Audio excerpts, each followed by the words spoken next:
Okay, so where exactly are we with all this circumcision questioning, Jonathan?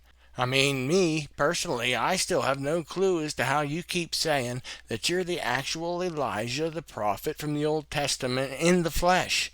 And you're not talking about being in the spirit of Elijah either, because it seems as if you started to get offended by me even saying that. And then, last but not least, if I'm correct, didn't that guy that you were recruiting last year, who you said was the spirit of King Saul, I believe, Not the spirit of, the real one. didn't he fast with you guys too? So that pretty sure he did. It was you and Martha was gonna do it with you, I think. And then there was that new guy who you say is the spirit of Daniel. No, never, never you heard me say the spirit of Daniel. Never you heard me say the spirit of Saul. You can verify all you want. It is Daniel, it is Saul. It is King Solomon. You said he was taking part in the fast, I do believe, with you. And then last week. And when it's saying in the Bible, I will send you Elijah, it's not neither I will send you the spirit of Elijah. I will send you Elijah. The spirit of Elijah rests upon Elisha, but I will send you Elijah. So you are indeed adamant about making the claim that you are Elijah the prophet in the flesh. I don't care for myself and I don't care for others. I don't care neither for myself, neither for others. I said I'm Elijah. I am not circumcised. I don't care for myself and I don't care neither for others. It's not that I don't care for others and I care for myself. Or it's not that I'm going to say I care for others when it's not true. I'm Elijah. So, Jonathan, even though you keep telling everybody that your real name is Jonathan Nolin, you also keep saying that you're also the true reincarnated soul of the prophet Elijah from the Old Testament, correct? I mean, you won't even consider saying that you might be the soul of Jonathan Nolan with the spirit of Elijah upon you. But what you tell everybody is that you are the true Elijah that was spoken of, not the spirit of Elijah. And it's too bad that you feel that I've become irrelevant to you somehow, Jonathan. Change of plan is become irrelevant to me. I mean, that's okay, but I'm still going to have to keep on keeping on, here where it comes to telling you and everybody else why I don't think that you're Elijah. Because, it's like, would you say that there's me and there is him? Who exactly are you talking about? Is it there is Jonathan Nolan and there is him? Which would be referring to Jesus and what he would want from you as Jonathan Nolan to do. Or when you say that there is me and there is him, are you talking about the prophet Elijah in Jesus? Because where does Elijah even go when you, Jonathan Nolan, are discussing the things over with Jesus? I mean, where does the soul of Elijah go and hide? Or vice versa, for that fact. I mean, where does the soul of Jonathan Nolan disappear to when you say that there is me and there is him? But this time, when you're saying it, you're supposedly saying that this is the prophet Elijah. Or are both of you trapped in the body somehow at the same time? Because then you could say that there is us and there is him. How do you think that would work? How would that sound, Jonathan? I am not circumcised. So when you were talking about how significant it was that there was a change in names in the Bible, such as Saul being changed to Paul, It's like when he's giving another name because there's something that was changed.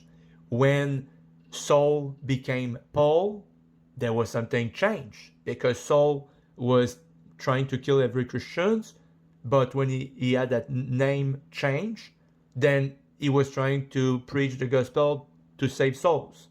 so then what would the significance be for changing your name from Elijah the Tishbite to Jonathan Nolan the Canadian? And that's even if there was a significance behind the change. I mean, it could have been as simple as the Lord using whatever names your parents gave you, just to the point where you, as Elijah, the Canadian Tishbite, would then be able to emerge from your Jonathan Nolan disguise and start telling people what it was all about. Killing as many people with a sword as you possibly can along the way. So You see, to save souls, he was Saul, then Paul. When he was Saul, he was trying to kill Christian. When he became Paul, because changing of the name means that there was something changed. And so he went from trying to kill everybody that are Christian to trying to save souls and become himself one of them that he was trying to kill. I mean, was either of your parents contacted in any way that you know of, Jonathan? Were either of them, like, told anything by anybody? Joseph and Mary were let in on it at the very beginning, at least by an angel. So were either of your parents notified about any of this? Wait a minute. So how exactly does all this work, Jonathan?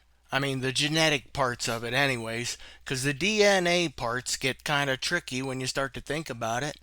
Because if you were indeed the prophet Elijah, as you claim, that would mean because Elijah never physically died when he was taken up to heaven by the whirlwind and the fiery chariot, but instead Elijah was taken up to heaven all in order to be sent back into the world at a later date, which according to you, Jonathan, would be around today's timeline, because you say that you are indeed the prophet Elijah. I said I'm Elijah. But again, Jonathan, how does this all work? Did Elijah's physical body die in heaven while he was waiting around to come back? Because if Elijah's body was still as alive and viable as the day he was taken up to heaven, why then would the Lord God have need for a fresh newborn baby's body, which you say was your body, Jonathan? I am not circumcised. All in order for the Lord to be able to then insert the actual soul of the prophet Elijah into it, in order for you to be able to carry out the prophecy from Malachi, where the Lord said that he was going to send the prophet Elijah. Not the spirit of Elijah, mind you, but the real McCoy, the real Elijah. All except for the body, that is. The body is actually a newer model of human being that goes by the name of Jonathan Nolin. But the actual life and soul that's dwelling beneath that skin, well, that's Elijah the prophet who was foretold to come. And when it's saying in the Bible, I will send you Elijah, it's not neither I will send you the spirit of Elijah. I will send you Elijah. So I'm still trying to figure this out, Jonathan. And the only way that I can see that this could have happened would be pretty much in the same way that all the other miraculous births came about in the Bible. The woman was always overshadowed in one way or another when they conceived. Just like Mary was overshadowed in order to conceive and give birth to Jesus, I would have to come to the same conclusion that Elijah would have been brought back into this world in the same way. And that particular way would leave your dad completely out of the picture, Jonathan. Because, I mean, the mixing of the DNA between your mom and your dad, that's not going to produce a fresh new baby Elijah that has to relearn everything all over again. Because when did you first start to think that you were the actual Elijah from the Bible? About what? 25 years old? Is that about right? So who were you the first 25 years of your life, Jonathan? Were you the soul of Jonathan Nolin during that time? Just some human concoction that was created between your human mother and your human father? Or were you really Elijah the prophet for those first 25 years? Only you weren't made aware of it yet. And if that's the case, then I don't see your human dad anywhere in the conception picture. Just like Joseph wasn't Jesus' real father, neither would your dad be your father. Think about it. How's your dad going to be able to impregnate your mother with a seed that's going to recreate the same soul of Elijah, which is supposedly the soul that's already existing and waiting to be put back in the body of Jonathan Nolin? I said I'm Elijah. So have you ever existed as the soul of Jonathan Nolin while you're staying in that body of yours that your mom and your dad created?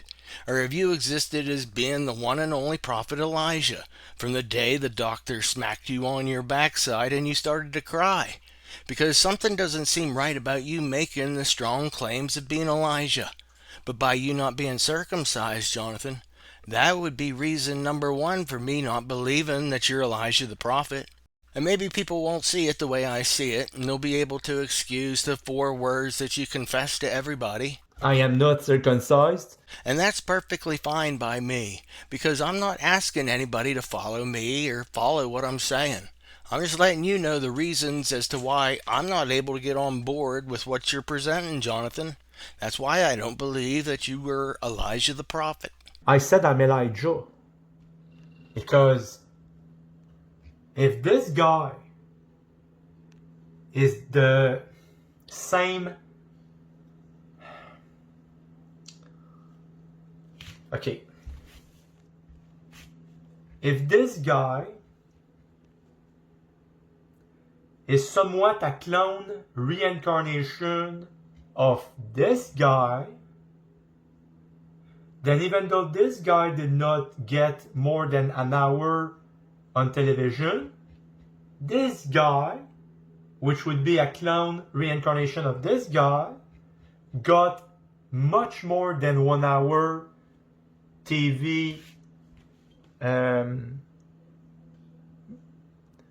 spotlight given to him throughout the past 15 years. Because now what I understand is that I thought this guy was this guy. But if this guy is a clone reincarnation of this guy, then it's kind of true of saying that this is the same guy, but it's because it's a clone of the guy that was here. And this guy got a lot of television. I mean, spotlight on television, different articles, journal, magazine, TV show, interviews all around the world. Antichrist superstar Raj Patel from 15 years ago. I'm with you, Jonathan. Wait a minute, indeed. Wait a minute. Could we take a look at these two people as some type of a parallel reincarnation story and attach it to the story of the prophet Elijah being taken up into heaven and then gets his soul put into the flesh body that your mom and dad allegedly created that temporarily went by the name of Jonathan Nolin? That's you. And you said that this guy may be somewhat of a clone reincarnation of this other guy. But what exactly does somewhat of a clone reincarnation mean, Jonathan? Because, I mean, is that like being a little bit pregnant? So when you put this little clone piece out, Jonathan, I was wondering just how close it might actually come to explaining your somewhat of a clone reincarnation of Elijah claim. So I guess this first guy here that you mentioned, and we can put your picture up there, and then for this other guy, we'll put up a picture that shows Elijah, and we'll see how well it meshes with your story. Because if this guy is the same. Okay. If this guy is somewhat a clone reincarnation of this guy, then even though this guy did not get more than an hour on television, this guy, which would be a clone reincarnation of this guy, got much more than 1 hour TV spotlight given to him throughout the past 15 years. Because now what I understand is that I thought this guy was this guy. But if this guy is a clone reincarnation of this guy, then it's kind of true of saying that this is the same guy, but it's because it's a clone of the guy that was here. And this guy got a lot of television. I mean, spotlight on television, different articles, journal, magazine, TV show, interviews all around the world. Antichrist superstar Raj Patel from 15 years ago. So what'd you think, Jonathan? I thought that it matched up pretty well with the whole somewhat of a clone reincarnation theory you were putting out there. And I know that it might have been a bit backwards when it came to the part about Raj Patel, him being one of the ones that was getting a bunch of exposure online and on TV. But you don't get any kind of exposure like that, so you can't be Raj Patel, right? But that's the thing, Jonathan. I'm not trying to compare you to Rash Patel here. Not at all. All I'm basically doing is breaking down a video that you put out where you're describing somewhat of a clone reincarnation procedure. But what I'm trying to point out is that it sounds very similar to the resurrection slash reincarnation questions that come up surrounding how it came to be that the soul of Elijah the Tishbite, how it came to be that he became somewhat of a clone reincarnation when it was inserted to your physical body, Jonathan. You know, the body that was so kindly donated by your human parents. You have to admit that there was a lot of that Rash Patel video that sounded pretty much exactly like your reincarnation theory, Jonathan, about you being the prophet Elijah. And like I said, I'm not comparing you to Rash Patel.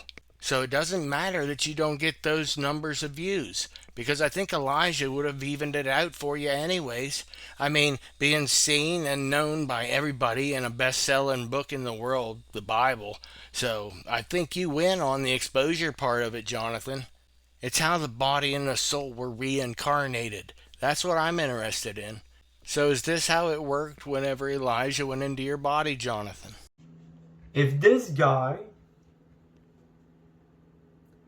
is somewhat a clone reincarnation, of this guy, then even though this guy did not get more than an hour on television, this guy, which would be a clone reincarnation of this guy, got much more than 1 hour TV spotlight given to him throughout the past 15 years.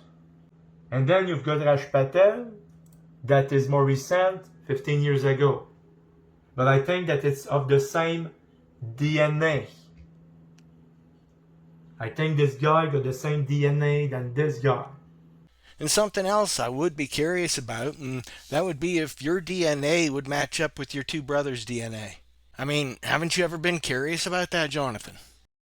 I am not circumcised,